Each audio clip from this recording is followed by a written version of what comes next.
하은자는 산소 마스크를 쓴 채 시트 위로 손을 더듬었다. 손끝에 닿은 것은 오래된 라디오였다. 다이얼을 비틀자 잔잡음이 깔렸다. 그녀는 숨을 고르고 작은 붉은 버튼을 가리켰다. 리아나. 이걸 누르면 내 말이 남아. 커튼을 잡고 서 있던 하리안이 다가왔다. 복도 끝에서 구두 굽소리가 딱딱 울렸다. 문틈 아래로 그림자가 스쳤다. 은자는 탁자 위에 만년필과 흰 봉투를 가리켰다. 봉투 겉면에는 연필로 나중에라고 쓰여 있었다. 오늘은 이름부터 내 손으로. 간호사가 들렀다 가자 방 안은 다시 조용해졌다. 은자는 리안의 손을 잡아 라디오 쪽으로 끌었다. 붉은 점이 깜빡이며 켜졌다. 소독약 냄새가 코끝을 찔렀다. 첫 줄. 나는 여기서 내 삶을 정리한다. 잉크가 종이 위로 스며들었다. 리아는 글자를 또박또박 적었다. 둘째 줄. 누구에게도 내 자리를 팔지 않는다. 자리는 이름이란 뜻이다. 문고리가 아주 조금 흔들렸다가 멎었다. 은자는 고개를 돌리지 않았다. 셋째 줄. 누가 뭐라 해도 내 말의 증인은 너다. 리안이 망설이자 은자는 손녀의 손을 자신의 가슴 위로 올렸다. 느린 박동이 손바닥에 닿았다. 내가 말하고 내가 쓴다. 내 손 대신 내 뜻이 간다. 복도에서 낮은 헛기침이 지나갔다. 커튼 자락이 흔들렸다. 날짜는 적지 마라. 숫자는 덜어라. 나는 숫자로 사는 사람이 아니었다. 리아는 고개를 끄덕이며 받았었다. 붉은 불빛이 더 선명해졌다. 쉬었다 할까요? 은자는 고개를 저었다. 지금 해야 한다. 문이 아주 조금 열렸다 닫혔다. 차가운 공기가 스며들었다. 내 상속은 너의 손으로 적혔다. 만년필 촉이 종이를 긁었다. 다음. 나는 피보다 더 무거운 것을 남긴다. 검은 글자가 눌려 앉았다. 리아는 그 문장을 한 번 더 베껴 썼다. 은자는 숨을 고르고 작은 웃음을 보였다. 삶은 면수의 김과 이른 새벽 문고리의 냉기가 머릿속을 스쳤다. 내가 안다. 내가 무엇으로 살아왔는지. 리아는 대답 대신 글자를 더 진하게 눌렀다. 마지막. 이름. 할머니 이름이요. 그래. 내 이름으로 끝내라. 그때 문고리가 돌아갔다. 검은 코트 자락과 매끈한 구두가 문턱을 넘었다. 하경호였다. 그는 억지 미소로 꽃다발을 들었다. 어머니. 잠깐만요. 은자는 눈을 감고 말을 잘랐다. 지금은 기록 중이다. 붉은 불빛이 빠르게 깜빡였다. 경호는 꽃을 꽂으며 탁자 위를 훑었다. 만년필, 봉투, 라디오, 그리고 리안의 손. 그게 뭐니? 리안이 종이를 덮었다. 은자가 눈을 떴다. 너는 듣기만 해라. 경호가 가볍게 웃었다. 내일 오면 제가 정리할게요. 내일은 없다. 조용했지만 단호했다. 경호의 웃음이 굳었다. 무슨 뜻이에요? 은자는 라디오를 가슴께로 끌어당겼다. 의미 그대로다. 그리고 리안에게 고개를 끄덕였다. 마지막 한 줄. 리안은 종이를 다시 펼쳤다. 잉크가 마르기 전에 끝내야 했다. 은자가 한 글자씩 불러주었다. 내 뜻은 이 라디오에 남고 종이에 베인다. 마지막 점이 찍히자 방 안은 유난히 고요해졌다. 경호가 입술을 달싹였다. 그걸 어디에 둘 거니? 은자가 먼저 웃었다. 나중에. 봉투 겉면에 연필 자국이 손끝에 스며들 듯 번졌다. 나중에는 너희가 정하지 못한다. 라디오의 붉은 불이 천천히 꺼졌다. 은자는 리안의 손을 한 번 더 꽉 잡았다. 이제 숨을 쉬어라. 리안은 고개를 끄덕였지만 심장은 더 빨리 뛰었다. 경호가 낮게 말했다. 리안, 보여줄래? 그는 미소를 지었으나 눈매에는 얇은 금이 섰다. 리아는 종이를 접어 봉투 속으로 밀어 넣었다. 만년필을 닫는 소리가 똑 하고 울렸다. 은자는 커튼 쪽을 보며 마지막으로 말했다. 밖에 있는 사람에게도 지금은 들린다. 복도에서 누군가 발을 끌었다. 그림자가 문 아래를 지나갔다. 경호의 시선이 봉투를 따라가다 라디오에 꺼진 불에 멈췄다. 방 안 공기는 차갑게 식었다. 리안의 손바닥에는 아직도 따뜻한 박동이 남아 있었다. 오늘 적은 글자는 나중에 어떤 모양으로 살아날까? 그날 밤 리안은 봉투를 안쪽 주머니에 넣고 복도를 걸었다. 바닥은 희게 닦여 반짝였다. 멀리서 청소기의 낮은 소리가 흘렀다. 엘리베이터 앞에서 그녀는 잠시 멈추었다. 표시등이 천천히 바뀌었다. 그녀는 숫자를 보지 않으려 눈을 감았다. 대신 방금 전 말들의 순서를 되짚었다. 이름, 자리, 증인, 나중에. 단어들이 계단처럼 이어졌다. 어느 계단에서 발이 미끄러질지, 누가 등을 밀지, 아직 모른다. 다만 한 가지. 오늘 적힌 글자는 사라지지 않는다. 라디오가 꺼져도 잉크가 말라 접힌 봉투가 구겨져도 엘리베이터 문이 열리기 전 비상계단 쪽에서 낮은 통화 소리가 스쳤다. 지금은 어렵다. 내일 아침에 바꾸자. 리아는 숨을 죽였다. 문틈 사이로 검은 코트 자락이 스쳤다. 병실에서 맡았던 꽃향기와 비슷한 향이 지나갔다. 그녀는 주머니 속 봉투를 더 깊숙이 눌러 넣었다. 나중에라는 두 글자가 손끝에 닿았다. 종이의 결이 미세하게 울었다. 어디에? 누구에게? 어떻게? 엘리베이터가 움직였다. 천장이 아주 미세하게 떨렸다. 리아는 거울 같은 문에 비친 자신의 눈을 보았다. 오늘의 글자가 내일의 신문이 될지 모른다. 그녀는 고개를 들었다. 문이 닫혔다. 로비에 내려서자 밤 공기가 미세하게 떨렸다. 자동문이 열리고 닫히며 유리 표면에 그녀의 얼굴이 겹쳐졌다. 경호의 번호가 화면에 떠 있었으나 리아는 진동을 끄고 주머니를 눌렀다. 계단실에서 들리던 목소리가 다시 귓가에서 반복되었다. 바꾸자. 무엇을? 누구의 이름을? 그 질문이 발끝을 잡아당겼다. 그녀는 봉투의 모서리를 손톱으로 눌렀다. 종이가 울었다. 종이는 거짓을 오래 견디지 못한다. 잉크는 오래 견딘다. 오늘은 종이와 잉크가 같은 편에 서 있었다. 그녀는 천천히 숨을 내쉬었다. 그리고 한 걸음 또 한 걸음을 내디뎠다. 밖에서는 구급차의 짧은 경적이 울리고 곧 사라졌다. 유리문에 맺힌 이슬이 느리게 내려앉았다. 밤은 길었다. 그녀는 기다리지 않았다. 하리아는 새벽에 눈을 떴다. 창문 틈으로 옅은 빛이 스며들었다. 라디오가 놓인 침대 머리맡에는 어제 덮어둔 코트가 그대로 있었다. 주머니 속 봉투가 손끝에 닿았다. 종이 모서리가 조금 구겨져 있었다. 그녀는 천천히 앉아 물을 마셨다. 병실 공기는 싸늘했고 복도에서는 발소리가 일정한 간격으로 이어졌다.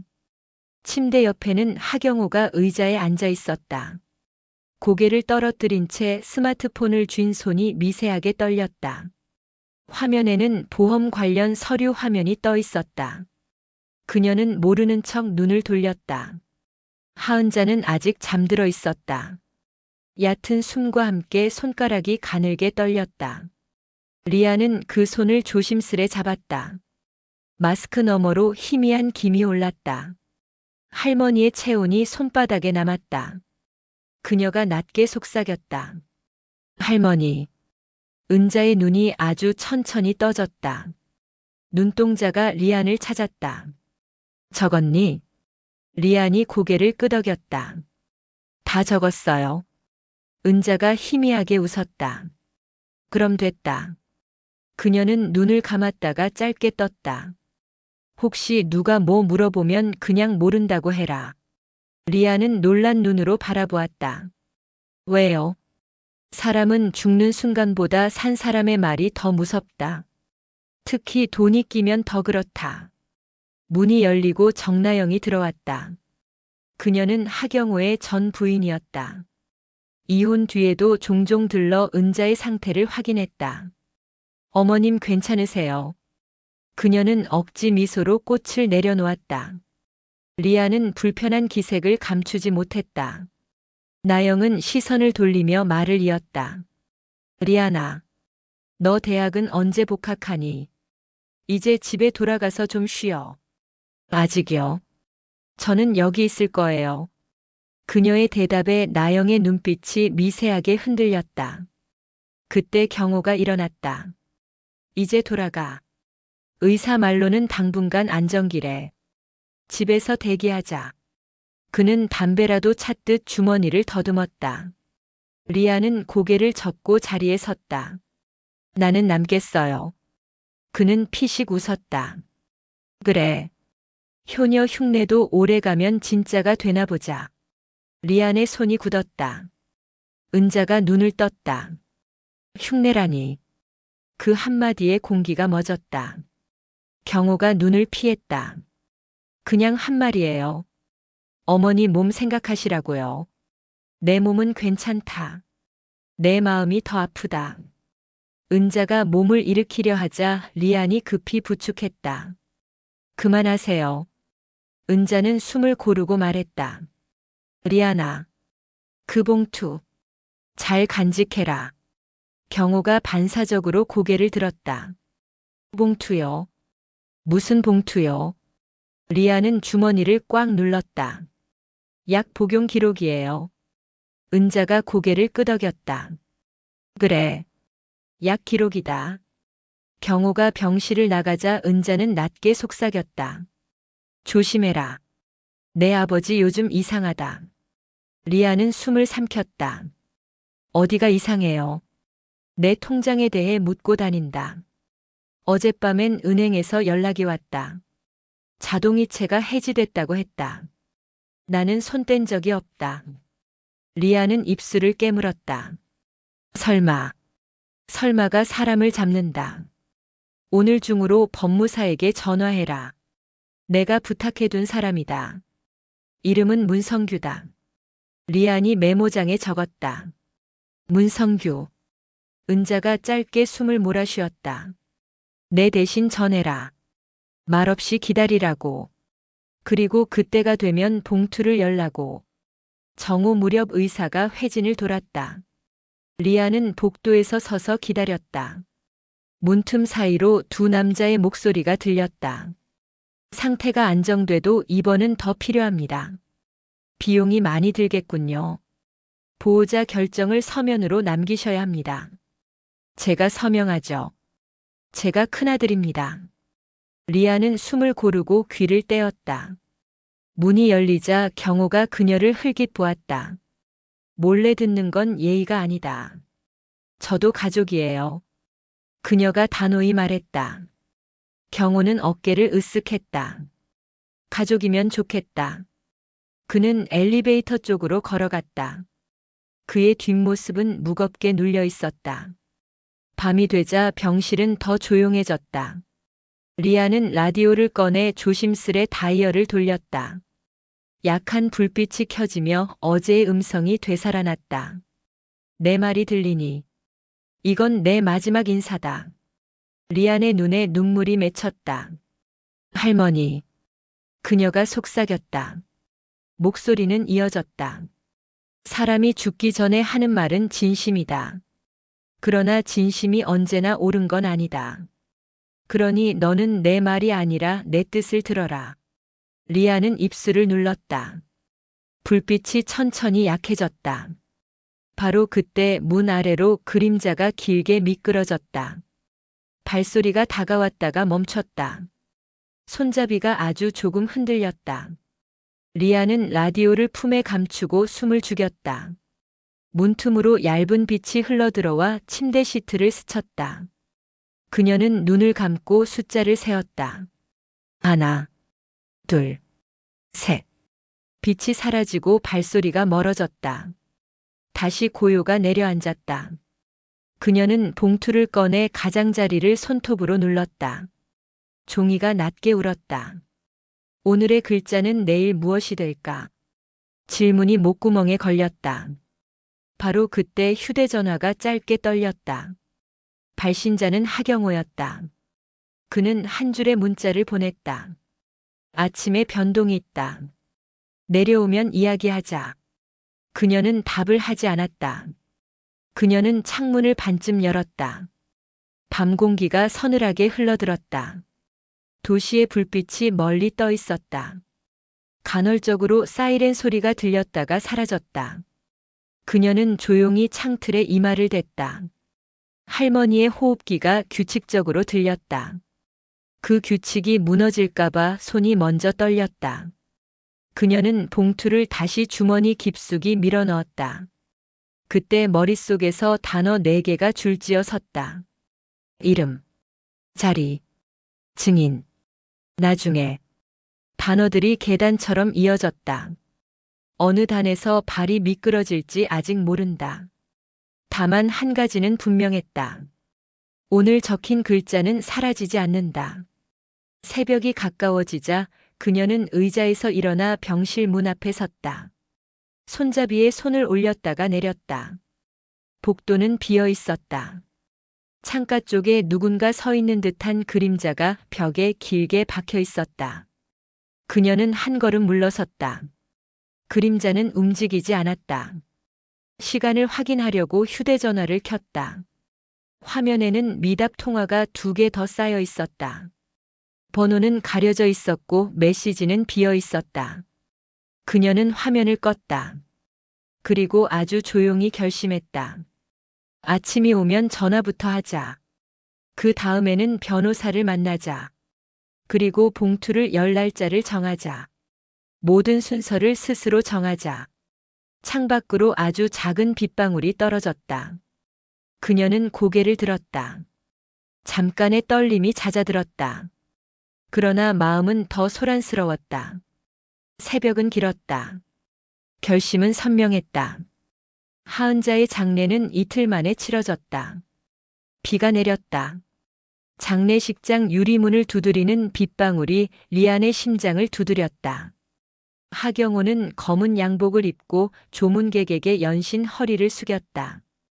얼굴은 침착했지만 눈동자는 불안하게 흔들렸다. 리안은 상복 소매를 꽉 쥐었다. 정나영은 조용히 주변을 오갔다. 그녀의 손끝은 늘 무언가를 계산하는 듯 미세하게 떨렸다. 영정 앞 국화가 물기를 머금고 쓰러졌다.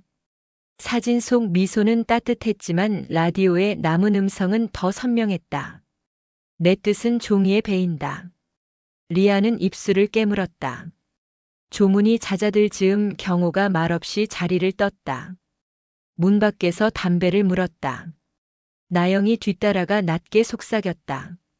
이제 슬슬 정리해야 해. 명의 이전 서류는 미리 준비하자. 경호가 짧게 웃었다. 그건 내가 알아서 해. 형식이라도 유언장 하나는 있어야 한다는 말에 그는 고개를 저었다. 이번엔 내 손으로 한다. 문틈으로 흘러든 연기가 쓴 냄새를 남겼다. 리아는 문 안쪽에서 그 그림자를 보았다. 가슴이 굳었다. 하루 뒤 가족은 변호사 사무실로 불려갔다. 하은자의 유언장이 접수되었다는 통보였다. 문성규 변호사가 서류를 펼쳤다. 유족분 전원이 오셨군요. 유언장은 사망 사흘 전에 작성된 것으로 확인됩니다. 경호가 고개를 끄덕였다. 당연히 어머니 서명이죠. 문 변호사가 봉투를 열고 한 장을 들어보였다. 낯익은 문장들이 이어졌고 마지막 줄에서 공기가 멎었다. 작성자 하리안. 경호의 얼굴이 굳었다. 뭐라고요? 그는 책상을 쿵 치며 일어났다. 이게 무슨 장난입니까? 리아는 손을 모았다. 할머니가 직접 불러주셨고 저는 받아 적었어요. 경호가 비웃었다. 말 같지도 않은 소리 하지 마. 이건 위조야. 완전한 조작이야. 문 변호사가 차분히 말했다. 필체 감정은 이미 의뢰했습니다. 그리고 특이 사항이 하나 더 있습니다. 재산 절반은 공익에 기부되고 나머지는 손녀 명의로 이전하도록 되어 있습니다. 나영의 얼굴이 창백해졌다. 리안, 너 그날 병실에 있었지? 내가 쓴 거냐? 그녀가 고개를 끄덕였다. 할머니가 시키셨어요. 증인도 없이 병실에서 대필했다고.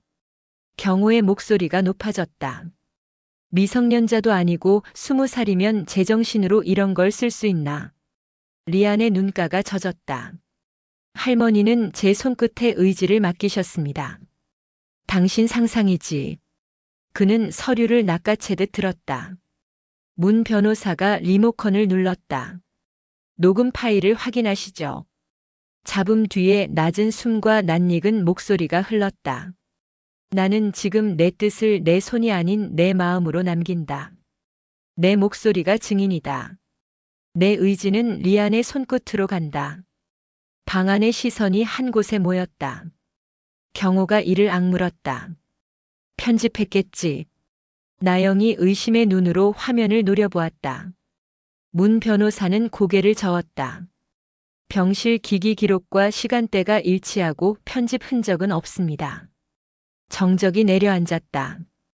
경호가 묻듯 중얼거렸다. 그러면 어머니 뜻은 기부라는 겁니까? 변호사는 단호히 답했다.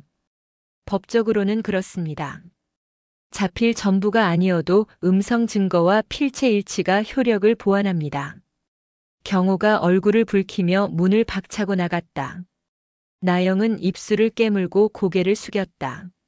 리아는 손등에 잉크 자국을 문질렀다. 흔적은 아직 지워지지 않았다. 문 변호사가 봉투 하나를 내밀었다. 고인은 전날 제게 짧은 메모를 남기셨습니다. 리안이 봉투를 받았다. 겉면에는 삐뚤한 글씨로 한 줄이 적혀 있었다. 리안이 무서워하지 않게 해주세요. 그녀는 그 문장을 보고 숨을 삼켰다. 나영이 벽을 향해 말했다. 진짜라면 왜 우리에게 말하지 않았을까? 변호사는 조용히 답했다. 믿지 않을 걸 아셨겠죠. 그리고 다툼을 막고 싶으셨을 겁니다. 방 안의 냄새가 차갑게 가라앉았다. 의자 다리 소리가 마룻바닥에서 뻣뻣하게 밀렸다. 그날 밤 경호는 집에 들어오지 않았다. 나영은 술 기운이 오른 채 전화를 걸어왔다. 내가 뭘 한 줄 알아. 그 돈이면 너희 아버지 빚이 정리된다. 리아는 말이 없었다.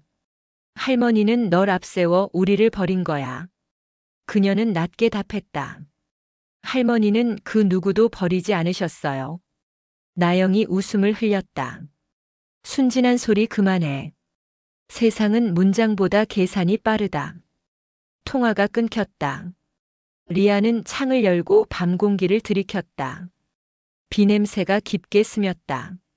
라디오 스위치를 올리자 잔음이 깔렸다.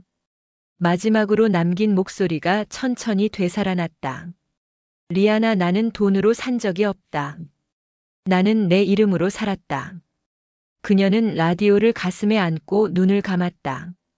빗물이 유리 위를 내려와 잉크처럼 번졌다. 붉은 불점이 희미하게 깜빡였다. 리아는 속으로 은졸였다. 이것은 상속이 아니라 심판이다.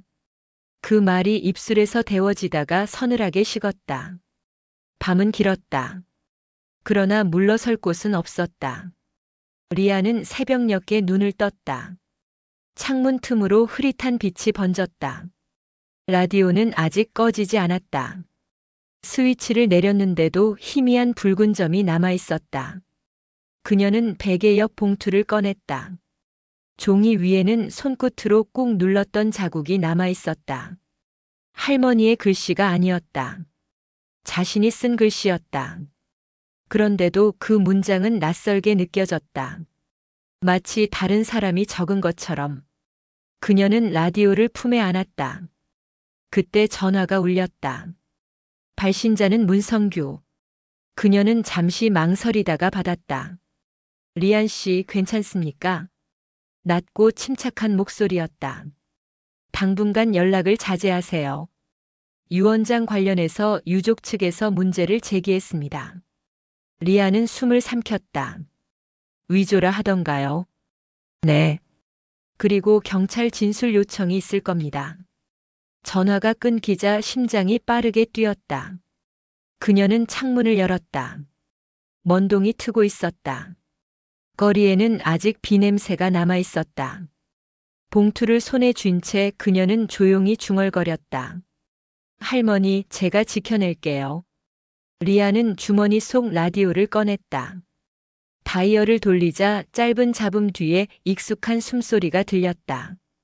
리아나, 겁내지 마라. 그 목소리는 분명 하은자의 것이었다. 리아는 울음을 삼켰다. 할머니, 무서워요. 대답은 없었다. 다만 미세한 호흡 소리만 이어졌다. 그녀는 눈을 감았다. 그 숨소리가 살아있는 듯 귓가를 맴돌았다. 창밖에서 새소리가 들렸다. 밤이 끝나고 있었다. 그녀는 라디오를 품에 안고 속삭였다. 이제 시작이에요, 할머니. 리아는 낮에 시장으로 갔다. 가게 셔터는 반쯤 내려와 있었고 메뉴판의 글씨는 빗물에 번져 있었다. 그녀가 자물쇠를 만지작거릴 때 뒤에서 발걸음이 다가왔다. 하경호였다. 그는 키를 흔들며 말했다. 오늘부터 내가 관리한다. 리아는 셔터를 더 끌어올렸다. 여긴 할머니 이름으로 끝났어요. 경호가 씩 웃었다. 끝난 건 어제고 오늘은 내 차례다. 그는 계약서 철을 꺼내 책상 위에 툭 던졌다. 세입자 보증금부터 정리해야 해. 정나영이 뒤늦게 들어왔다. 젖은 우산 끝에서 물방울이 뚝뚝 떨어졌다. 둘이 다툴 시간 없어. 은행에서 연락 왔어. 경호가 고개를 들었다. 무슨 연락? 상가 담보로 한도 심사를 본대. 리안의 손이 얼어붙었다. 담보요. 누가요? 나영이 어깨를 으쓱했다. 보호자 동의만 있으면 된대. 경호가 손을 내밀어 그녀를 막았다. 내가 알아서 한다. 리아는 카운터 아래에서 봉투를 꺼냈다. 사각한 종이가 손에 달라붙었다. 할머니 뜻은 분명해요. 절반은 기부고 나머지는 제 명의예요. 경호가 비웃었다. 종이 몇 장으로 장사가 되냐? 그는 냉장고를 열어 안쪽 칸을 뒤졌다.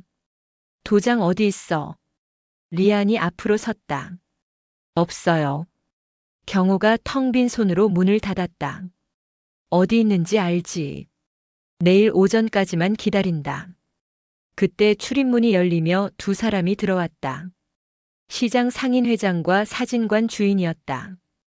회장이 인사를 했다.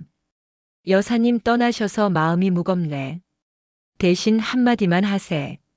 상가를 그대로 두면 골목이 버틴다네. 경호가 미소를 지었다. 걱정 붙들어 매세요. 제가 잘 운영하겠습니다. 회장이 말을 잘랐다. 우린 여사님과 약속했다네. 장날마다 국수를 나누겠다고. 리아는 놀라 눈을 깜빡였다. 나영이 속삭였다.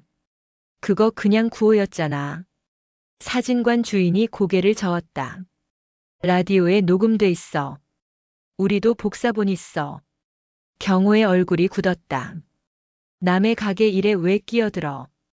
회장이 눈을 가늘게 떴다. 여긴 이 골목의 심장이야.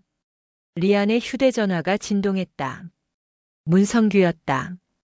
오후에 공증 사본이 나온다. 보호자 다툼이 예상되니 동행바람. 그녀는 답장을 쓰려다 멈췄다. 경호가 화면을 낚아채 보려 하자 리안이 한 걸음 물러섰다. 상황은 빠르게 가열됐다. 경호가 세입자 장부를 들춰보며 말했다. 밀린 월세가 산더미야. 기부는 나중 문제고 지금은 현금이 필요해. 나영이 덧붙였다. 서류를 맡겨. 우리가 정리해. 리아는 봉투를 품에 넣었다. 어떤 서류요? 나영이 미소를 지었다. 너에게 불리한 것들. 회장이 끼어들었다. 애한테 겁주지 마. 경호가 혀를 찼다. 어르신들. 가족일에 왜 이래. 사진관 주인이 대꾸했다. 가족이 아니었으면 이 가게가 버텼을까. 그때 창고 쪽에서 인기척이 났다. 리안이 문을 열자 곰팡내가 밀려왔다. 선반 위에 낡은 플라스틱 상자가 하나 있었다. 상자엔 테이프가 감겨 있었고 겉면엔 연필로 두 글자가 적혀 있었다. 나중에. 리안의 손이 떨렸다. 경호가 먼저 손을 뻗었다. 줘. 그녀는 상자를 끌어안고 뒤로 물러섰다. 회장이 낮게 말했다. 모두 물러서. 리안은 테이프를 조심히 벗겼다. 뚜껑이 열리며 얇은 노트 한 권이 나왔다. 속지에는 잉크 얼룩이 복도처럼 번져 있었다. 첫 페이지를 펼치자 또박또박한 글씨가 보였다. 장날에 면 3통을 더 삶기.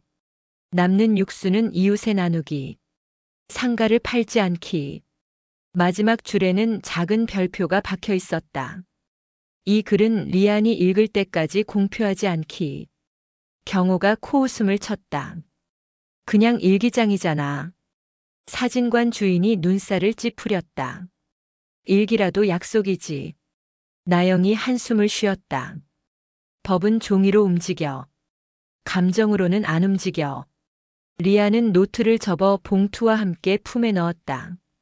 오늘 오후에 공증 사본을 받으러 갈 거예요. 변호사랑 같이요. 경호가 팔짱을 꼈다. 혼자 안 보낸다. 나도 간다. 나영이 고개를 끄덕였다. 나도. 회장이 두 사람을 막아서며 말했다. 애를 코너로 몰지 마. 경호가 낮게 웃었다. 애가 아니라 당사자야. 내 통장으로 들어갈 돈이 걸렸거든. 그는 주머니에서 서류를 꺼냈다. 치료비 위임 동의서였다. 너. 이거에 사인했지. 리안이 눈을 크게 떴다. 본 적 없어요. 그때 문성규에게 전화가 왔다. 스피커로 받았다. 상대가 치료비 위임을 근거로 사용권을 주장할 수 있습니다. 서명이 진짜인지부터 확인해야 합니다. 경호가 서류를 흔들었다. 병실에서 셋이서 사인했잖아. 리아는 고개를 저었다. 그날 저는 만년필만 잡았어요. 침묵이 흘렀다. 회장이 말했다. 그럼 사본부터 떼자. 누구도 못 믿겠으니 다 같이 가. 경호가 마지못해 수긍했다. 좋아. 당장 가자. 네 사람은 같은 차에 오르지 않았다. 경호와 나영은 먼저 떠났다. 리아는 회장과 사진관 주인의 차로 뒤를 따랐다. 신호 대기 중 나영에게서 메시지가 왔다. 생각 바꾸면 지금 말해. 절반을 너에게 주지. 회장이 물었다. 답할래? 리아는 고개를 저었다. 아니요. 여사님은 절반을 이미 다른 데에 주셨어요. 비는 잠시 그쳤다. 젖은 도로가 흐릿한 거울처럼 하늘을 비췄다. 리아는 봉투를 꼭 쥐었다. 두려움이 부풀었지만 이상한 평온이 고개를 들었다. 오늘은 내가 정한다. 민원실 복도는 사람들로 붐볐다. 경호는 번호표를 구겨 쥐고 앞뒤로 걸었다. 나영은 거울을 보며 머리카락을 다듬었다. 리아는 신분증과 봉투를 꺼내 들었다.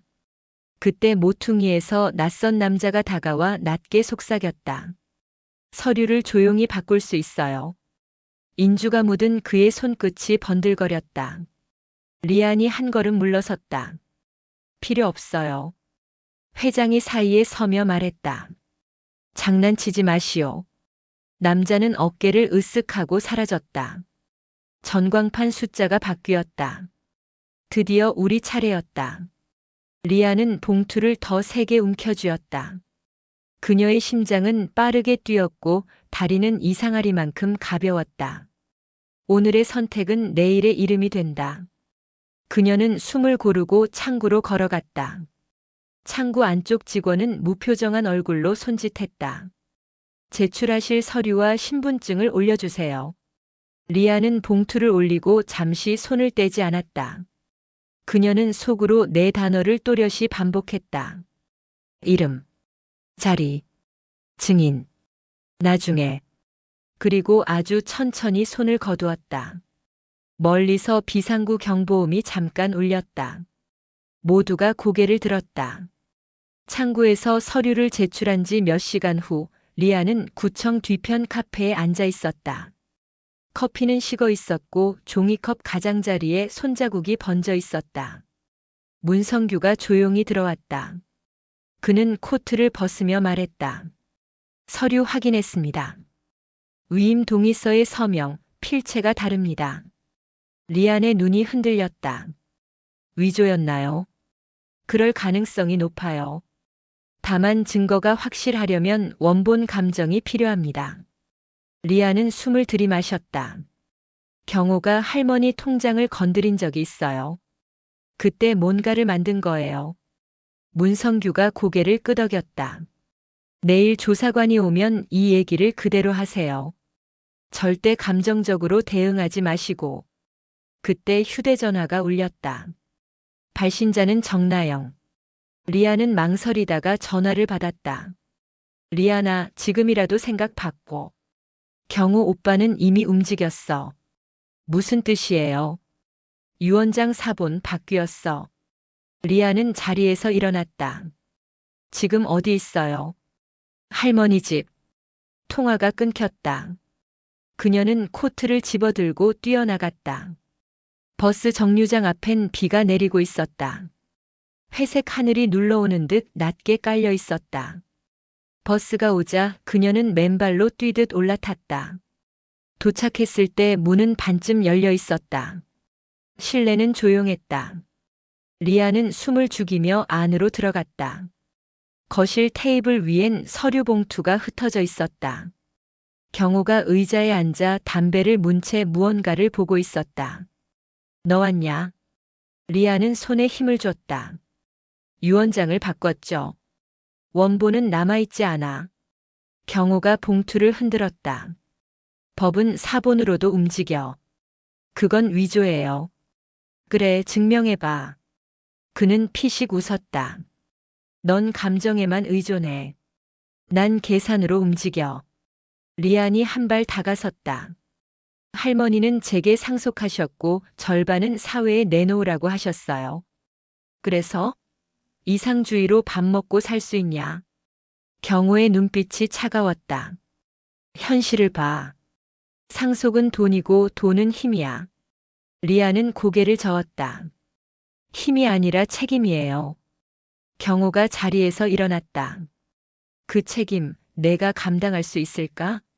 그는 손에 든 봉투를 찢어버렸다. 서류 조각이 바닥에 흩날렸다. 끝났어. 그 순간 문이 벌컥 열렸다. 회장이 뛰어들어왔다. 그만두게 하경호. 그의 뒤에는 경찰 2명이 서 있었다. 경호의 얼굴이 굳었다. 무슨 짓이야? 리안 양의 신고로 위조 의혹이 접수됐다네. 경찰이 경호에게 다가갔다. 박하경호 씨 서류 위조 및 사문서 변조 혐의로 동행하시죠. 경호가 웃었다. 이 꼬마가 날 팔았다고. 리안이 입술을 깨물었다. 할머니의 이름을 더럽히지 마세요. 경찰이 그를 끌어내갔다. 나영이 복도에 서 있었다. 오빠 경호가 비틀거리며 고개를 돌렸다. 너도 이 꼴이 될 거야.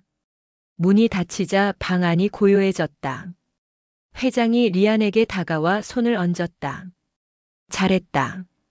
쉽지 않았을 거야. 리안은 허탈한 웃음을 지었다. 이게 정말 잘한 일일까요? 정의는 늘 늦게 오지만 반드시 오지. 회장이 천천히 돌아섰다. 내일 기자들이 들이닥칠 거야. 준비해. 리아는 눈을 감았다. 머릿속엔 할머니의 목소리가 맴돌았다. 리아나, 사람은 이름으로 산단다. 그 이름을 잃지 마라. 밤이 되자 그녀는 다시 가게로 갔다. 불이 꺼진 가게 안엔 먼지 냄새만 맴돌았다. 냉장고 문을 열자 차가운 공기가 밀려나왔다. 안쪽에 라디오가 있었다. 전원을 켜자 약한 잡음과 함께 음악이 흘러나왔다. 그리고 익숙한 음성이 들렸다. 리아나, 이 가게는 내가 이어가렴. 그녀는 숨을 삼켰다. 할머니 라디오는 오래된 녹음 테이프였다. 날짜는 1년 전으로 표시되어 있었다. 사람들이 말하겠지. 왜 그렇게까지 하냐고. 하지만 너는 알 거야. 피보다 더 진한 게 마음이라는 걸. 리아는 바닥에 앉아 라디오를 품에 안았다. 눈물이 멈추지 않았다. 할머니, 저 이제 알겠어요. 문 밖에서 누군가 걸어오는 소리가 들렸다. 문성규였다. 그는 조용히 앉아 말했다. 위조 서류 원본 확보했습니다. 경호는 부인 중이지만 필적 감정이 일치해요. 리안이 눈물을 훔쳤다. 그럼 이제 끝났나요? 이제 시작이죠. 이 상속은 돈의 문제가 아니라 명예의 문제입니다. 그는 라디오를 바라봤다. 그분 목소리가 남아 있었다니 참 대단하네요. 리아는 고개를 끄덕였다. 이건 증거이기도 해요. 할머니의 뜻이요. 문성규가 미소 지었다. 그럼 내일 아침 기자회견에서 틀죠. 그녀는 라디오를 더 꼭 껴안았다. 그래요. 이제 할머니가 직접 말씀하실 차례예요. 창문 너머로 새벽빛이 번졌다. 비가 그친 골목은 고요했다. 그녀는 천천히 일어나 불을 켰다. 오래된 간판에 빛이 닿았다. 하은자 국수집. 그 글자를 바라보며 리아는 미소를 지었다. 이 이름은 이제 제 겁니다. 그 순간 휴대전화가 울렸다. 발신자 표시 없는 번호였다. 리안 씨죠. 낮고 거친 남자 목소리였다.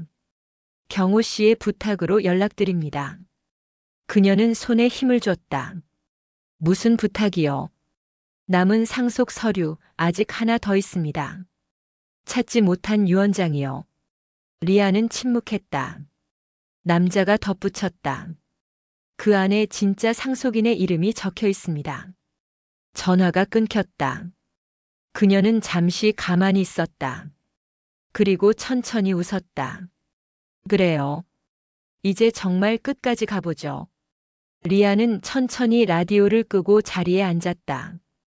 바닥 위엔 찢어진 서류 조각들이 그대로 남아 있었다. 그녀는 그 조각을 하나씩 모아 봉투 안에 담았다. 손끝이 떨렸지만 표정은 담담했다. 할머니, 저는 이제 도망치지 않을게요. 그녀는 속삭이듯 말했다. 그때 바깥에서 차가 멈추는 소리가 났다. 커튼 사이로 검은 그림자가 비쳤다. 문성규가 고개를 들었다. 누굽니까? 리안이 창문을 열어보니 골목 끝에 서류 가방을 든 남자가 서 있었다. 그가 낮게 외쳤다. 리안 씨, 그 라디오 절대 버리지 마요. 거기엔 아직 끝나지 않은 메시지가 있습니다. 리안은 그 말에 숨을 멈췄다. 창문 밖 하늘은 회색에서 푸른빛으로 바뀌고 있었다. 끝이 아니라 시작이군요. 그녀는 라디오를 품에 안았다. 리아는 밤새 잠을 이루지 못했다. 창문 틈새로 스며드는 새벽 공기가 차가웠다. 머리맡 라디오의 전원 버튼 위에 손가락이 몇 번이나 머물렀지만 끝내 누르지 않았다. 대신 그녀는 의자에 앉아 호흡을 세웠다. 남은 유언장이 있다는 말이 귀 뒤에서 계속 속삭였다. 마음속 불안이 새벽을 따라 길어졌다. 해가 들기 시작하자 그녀는 작은 가방을 들고 골목으로 나왔다. 전날 비 냄새가 아직 바닥에 깔려 있었다. 시장 입구에 선 상인 회장이 손을 들어 불렀다. 리안 양, 혼자 가는가? 그녀가 고개를 끄덕였다. 확인할 게 있어요. 혹시 여사님 물건 중에 금고 열쇠를 보신 적 있나요? 회장은 턱을 극적였다. 서랍에 꾸러미가 있었지. 글씨가 희미해서 놓아두었네. 그 말에 리안의 눈빛이 달라졌다. 그 열쇠가 아직 있나요? 회장은 가게 안에 그대로라고 답했다. 리안은 곧장 가게로 달려갔다. 카운터 서랍 안에는 낡은 천으로 묶은 열쇠 꾸러미가 있었다. 얇은 테이프가 붙은 열쇠 하나에 하늘방이라는 글씨가 흐릿하게 남아 있었다. 그녀는 숨을 골랐다. 가게 뒤쪽 문을 열자 좁은 나무 계단이 위로 이어졌다. 삐걱거리는 소리와 함께 먼지가 일었다. 다락문을 열면 퀴퀴한 냄새가 먼저 밀려온다. 상자 몇 개와 접힌 이불 사이로 작은 철제 금고가 보였다. 열쇠를 꽂자 자물쇠가 부드럽게 돌아갔다. 금고 안에는 2개의 봉투와 얇은 USB가 들어 있었다. 봉투 겉면에는 할머니의 필체가 또렷했다. 리안에게, 그리고 진짜 상속자에게. 그녀는 심호흡을 하고 첫 번째 봉투를 열었다. 안에는 공증서 사본이 한 장 있었다. 본인은 생전 도움을 준 한지우에게 동일한 비율로 분배한다. 단 이 내용은 사후 1년 이내에만 공개한다. 그녀는 이름을 소리내어 읽었다. 한지우. 낯선 이름이었다. 두 번째 봉투에는 손편지가 들어 있었다. 리안아. 내가 이 편지를 볼 때면 나는 없겠지. 내가 모르는 일이 하나 있다. 내가 어릴 적 잃어버렸다고 믿었던 아이가 사실 살아있었다. 그 아이의 이름은 지우다. 사정이 있어 보육원에 보냈고 평생 후회했다. 내가 성인이 되면 반드시 만나게 될 거라 믿었다. 글씨는 삐뚤었지만 망설임이 없었다. 리아는 편지를 내려놓고 손으로 입을 가렸다. 언니라니. 그녀의 심장이 급하게 뛰었다. 금고 안쪽에는 작은 열쇠 하나가 더 있었다. 옆에 USB 라벨에는 증언이라고 적혀 있었다. 그녀가 USB를 쥐는 순간 아래층에서 발자국 소리가 났다. 계단을 오르는 발걸음이 멈추자 문이 두드려졌다. 리안. 있지. 문성규의 목소리였다. 그녀는 급히 금고를 닫고 문을 열었다. 변호사가 숨을 고르며 들어왔다. 전화가 닿지 않아 직접 왔습니다. 경호 쪽에서 흘러나온 자료를 확보했어요. 한지우라는 이름이 오늘 입국자 명단에 있습니다. 리아는 멍하니 되물었다. 입국했다고요? 문성규는 고개를 끄덕였다. 유언장에 적힌 인물과 동일인으로 보입니다. 경호는 이를 이용해 상속 비율을 흔들려는 듯 합니다. 리아는 봉투를 건넸다. 할머니 편지예요. 그는 조심스레 읽고 나서 말했다. 사실이라면 상속 구조는 둘로 나뉩니다. 절반은 당신에게, 절반은 지우에게. 단 조건이 하나 있습니다. 두 사람이 반드시 서로를 만날 것. 그녀가 USB를 내밀었다. 증언 파일도 있어요. 노트북을 켜고 USB를 꽂자 영상이 떴다. 날짜는 1년 전이었다. 화면 속 할머니가 이불을 덮고 앉아 있었다. 지우야. 그리고 리아나. 내 재산은 절반씩이다. 하지만 서로를 만나서 밥 한 끼를 먹기 전에는 한 푼도 받지 마라. 마음이 먼저여야 한다. 화면 끝에서 할머니가 웃었다. 내 이름은 돈보다 오래가니 너희가 지켜라. 영상이 멈추자 방 안 공기가 달라졌다. 문성규가 차분히 말했다. 이건 단순한 증거를 넘어 설계도입니다. 이 조건을 따르려면 지우 씨를 찾아야 합니다. 장소는 공항 근처 호텔로 확인됐습니다. 리아는 열쇠와 USB를 주머니에 넣었다. 지금 가요. 변호사가 고개를 끄덕였다. 계단을 내려오며 그는 덧붙였다. 경호가 반격할 겁니다. 오늘 안에 가압류 신청을 넣을 수도 있어요. 리아는 짧게 대답했다. 지켜낼게요. 여기는 할머니 이름이니까요. 시장 골목을 빠져나오자 하늘이 옅게 밝아졌다. 차에 올라탄 그녀는 창밖을 보며 중얼거렸다. 언니가 정말 살아있다면 왜 돌아오지 않았을까? 문성규는 잠시 생각하더니 말했다. 상처가 깊으면 길이 멀어집니다. 그래서 이제 우리가 먼저 다가가야 합니다. 그녀는 고개를 끄덕였다. 오늘 안에 만나겠습니다. 그리고 할머니의 조건을 지키겠습니다. 차가 속도를 올리자 젖은 도로가 길게 미끄러졌다. 그녀의 손 안에는 봉투의 결이 선명했다. 시작은 이미 끝을 데리고 와 있었다. 공항 근처 호텔 로비는 이른 시간에도 분주했다. 리아는 모자를 눌러쓰고 카운터에 섰다. 예약자 한지우를 찾고 있어요. 직원이 고개를 저었다. 방금 외출하셨습니다. 그녀가 돌아서자 자동문 밖 택시로 향하는 회색 코트 여자가 보였다. 리아는 달려가 문을 붙잡았다. 실례합니다. 혹시 지우 씨세요? 여자가 고개를 들었다. 누구시죠? 리아는 봉투를 내밀었다. 여사님의 손편지예요. 그녀의 손끝이 떨렸다. 나를 어떻게 찾았죠? 변호사가 말했다. 유언장과 입국 기록이 도와줬습니다. 여자는 택시에서 내려 길가 벤치에 앉았다. 리안이 조심스레 말했다. 저는 리안이에요.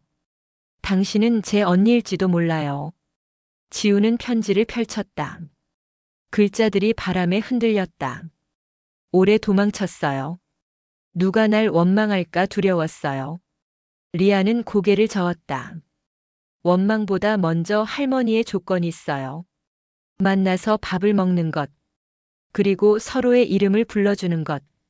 지우의 눈가가 젖었다. 이름이라니. 나는 내 이름을 버리고 살았는데. 그녀가 힘겹게 웃었다. 그럼 오늘 점심은 같이 먹어요. 우리 첫 조건을 지켜요. 문성규가 시계를 보았다. 그 전에 공증 사본을 수령하고 기자 대응을 준비합시다. 경호 씨가 움직이고 있어요. 리아는 봉투를 움켜쥐었다. 할머니. 이제 거의 다 왔어요. 세 사람은 호텔 안으로 들어갔다. 유리문이 닫히며 바깥 소음이 사라졌다. 마지막으로 우리는 서로의 이름을 지켜나간다. 반드시 끝까지라. 호텔 카페 구석 자리에서 리안과 지우가 마주 앉았다. 두 사람 사이에는 뜨거운 커피잔 2개가 놓여 있었다. 아무 말도 없는 시간이 길었다. 지우가 먼저 입을 열었다. 정말 나를 찾아낸 게 너였어. 리안이 고개를 끄덕였다. 할머니가 그랬어요. 우리가 다시 만나야 모든 게 끝난다고요. 지우는 잠시 고개를 숙였다. 그분이 날 미워하지 않았다는 게 믿기지 않아. 문성규가 서류 가방을 열고 앉았다. 공증서 원본이 확인되었습니다. 하은자 여사의 상속은 효력이 있습니다. 단 조건이 있습니다. 그는 조항을 짚었다. 두 상속인이 협의하지 않으면 재산은 전액 기부됩니다. 지우가 놀란 표정으로 물었다. 우리가 싸우면 둘 다 잃는다는 말인가요? 맞아요. 리안이 대답했다. 그래서 저는 싸울 생각이 없어요. 그때 카페 문이 열리며 기자들이 들어왔다. 플래시가 번쩍였고 마이크가 밀려왔다. 두 상속자가 만났다는 게 사실입니까? 유언장 위조 의혹은 어떻게 된 겁니까? 문성규가 가로막았지만 질문은 멈추지 않았다. 리아는 미소를 지었다. 진실은 곧 공개될 겁니다. 지금은 가족의 시간입니다. 호텔 보안팀이 기자들을 밖으로 밀어냈다. 바깥 도로에 검은 차가 멈췄다. 하경우가 서류 가방을 든 채 내렸다. 리안. 그가 소리쳤다. 그 여자가 상속자라고 믿는 거야. 지우의 얼굴이 굳었다. 당신이 경호 씨군요. 그래. 그쪽 덕분에 모든 게 엉망이 됐어. 경호는 가방에서 종이 뭉치를 꺼냈다. 여사님이 마지막에 남긴 메모야. 진짜 상속자는 리안 하나라고 되어 있어. 문성규가 손을 뻗었다. 그건 사본입니다. 법적 효력은 없습니다. 경호가 비웃었다. 법은 돈으로 움직여. 너희는 결국 돈을 택할 거야. 리안이 천천히 일어났다. 할머니는 우리를 시험하신 거예요. 누가 돈을 선택하고 누가 이름을 지키는지요. 그녀는 카운터 뒤 라디오를 꺼내 들었다. 이걸 듣고 각자 결정하세요. 스위치를 켜자 낮은 목소리가 흘러나왔다. 리아나, 지우야, 내 이름으로 싸우지 말거라. 사람은 가진 것으로 평가받지 않는다. 지킨 것으로 남는다. 지우의 눈가가 젖었다. 경호는 라디오를 내려다보다가 고개를 저었다. 이건 녹음이지. 감정 노름에 넘어가지 마. 감정이 아니라 진실이에요. 리안이 단호히 말했다. 그 순간 경찰 2명이 들어왔다. 문성규가 고개를 끄덕였다. 위조 서류와 공증 조작 혐의로 체포영장이 발부되었습니다. 경호가 뒤로 물러났다. 함정이야. 저 애가 나를 팔았어. 지우가 입을 열었다. 우릴 속였죠. 돈 때문에요. 경호가 맞섰다. 너도 결국 똑같아. 상속 받으려 온 거잖아. 리안이 앞으로 나섰다. 저는 그 상속으로 가게를 지키고 기부할 겁니다. 이건 욕심이 아니라 약속이에요. 경찰이 경호의 손목에 수갑을 채웠다. 소란이 가라앉자 카페는 조용해졌다. 지우가 창밖을 보며 말했다. 그는 틀리지 않았어. 세상은 거칠고 더러워. 하지만 할머니는 우리에게 다른 길을 남겼어. 리안이 고개를 끄덕였다. 이제 우리가 보여줄 차례예요. 며칠 뒤 기자회견장이 마련되었다. 리안과 지우는 나란히 섰다. 문성규가 기자들을 향해 말했다. 상속은 2 사람에게 귀속됩니다. 절반은 지역사회에 기부됩니다. 남은 절반은 가게 운영과 생계에 쓰일 예정입니다. 리안이 마이크를 잡았다. 할머니의 마지막 바람은 재산 분배가 아니었습니다. 사라진 이름을 되찾는 일이었습니다. 지우가 이어 말했다. 우리는 서로를 선택했고 약속을 선택했습니다. 누군가는 이것을 바보 같다고 하겠죠. 그러나 여사의 이름은 그 비웃음보다 오래갑니다. 기자들이 고개를 끄덕였다. 박수 소리가 번졌다. 다음 날 아침 골목에는 줄이 길게 늘어섰다. 상인 회장이 앞치마를 두르고 등장했다. 오늘 첫 그릇은 내가 사겠다. 사진관 주인이 웃으며 대답했다. 2번째 그릇은 내가 낸다. 냄비에서 김이 올랐다. 리아는 국자를 들어 그릇에 담았다. 지우가 팔을 올리고 간장 한 방울을 떨어뜨렸다. 따뜻한 김 사이로 사람들의 얼굴이 풀렸다. 누군가가 말했다. 여사님이 돌아오신 것 같다.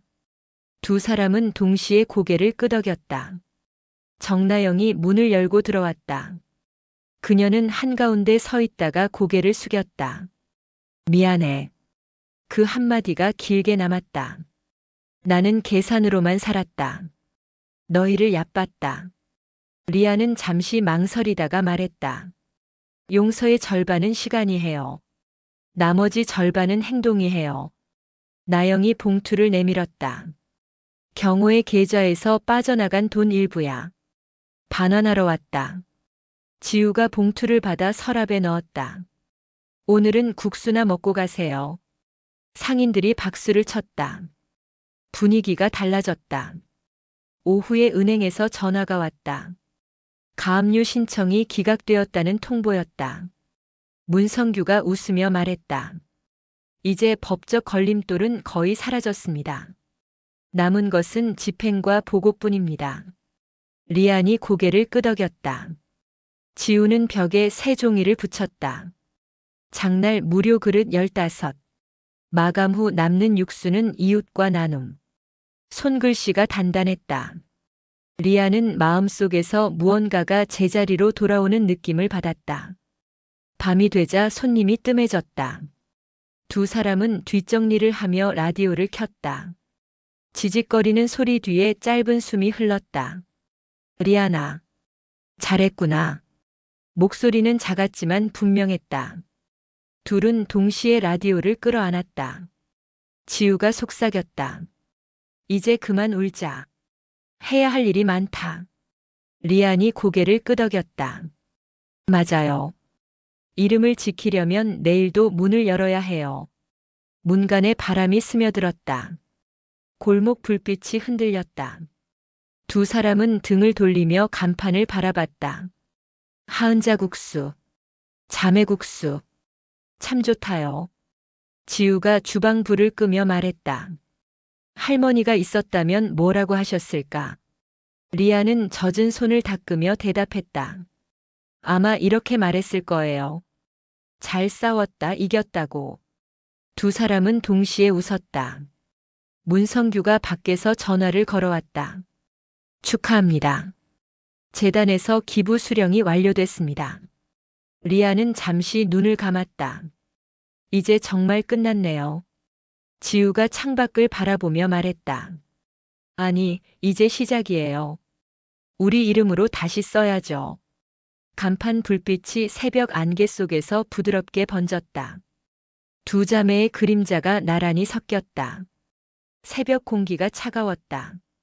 골목 바닥의 물기는 아직 마르지 않았고 가게 셔터에 손을 얹자 미세한 소리가 났다. 리아는 셔터를 올리며 속으로 숫자를 셌다. 하나, 둘, 셋. 지우가 뒤에서 말했다. 오늘은 왠지 조용하네. 리안이 웃었다. 태풍 전의 고요 같아요. 어젯밤부터 불길한 전화가 올 것만 같았어요. 9시가 되자 전화벨이 울렸다. 발신자 표시가 없었다. 리안 씨죠. 낮고 거친 목소리가 말했다. 하은자 여사의 재산 중 일부가 등기에서 누락됐습니다. 토지 한 필지 공동 명의입니다. 다른 명의자는 박경호 씨입니다. 리안의 손끝이 차가워졌다. 그는 수감 중이에요. 상대는 담담했다. 서류상 공동 권리는 남아 있습니다. 해제 절차가 필요합니다. 문성규가 가게로 달려왔다. 토지 등본을 확인했습니다. 오래전 분식집 터네요. 상속 포기각서가 접수됐지만 반영이 미뤄졌어요. 일부러 시간을 끌었군요. 리안이 말했다. 제가 직접 처리할게요. 변호사는 고개를 저었다. 교도소 공증이 필요합니다. 시간이 걸립니다. 기다리면 또 다른 일이 벌어질 거예요. 제가 갑니다. 지적과 창구는 붐볐다. 창구 직원이 물었다. 공동명의 해제 사유서와 확인 도장이 필요합니다. 상대 서명 원본이 없으면 효력 없습니다. 리아는 곧장 교정청에 전화했다. 절차는 복잡했고 팩스와 우편과 대면 확인이 줄을 이었다. 그날 밤 그녀는 라디오를 켰다. 리아나, 이름은 바꾸는 게 아니라 버티는 거야. 할머니의 목소리가 마른 공기를 적셨다. 사흘 뒤 문성규가 서류를 들고 나타났다. 경호의 서명이 도착했습니다. 조건이 하나 붙었습니다. 무엇이죠? 직접 와서 한마디만 하랍니다. 이겼다고. 리아는 고개를 들었다. 그러죠. 접견실은 냉기가 돌았다. 유리창 너머의 경호는 수척했지만 눈빛은 여전했다.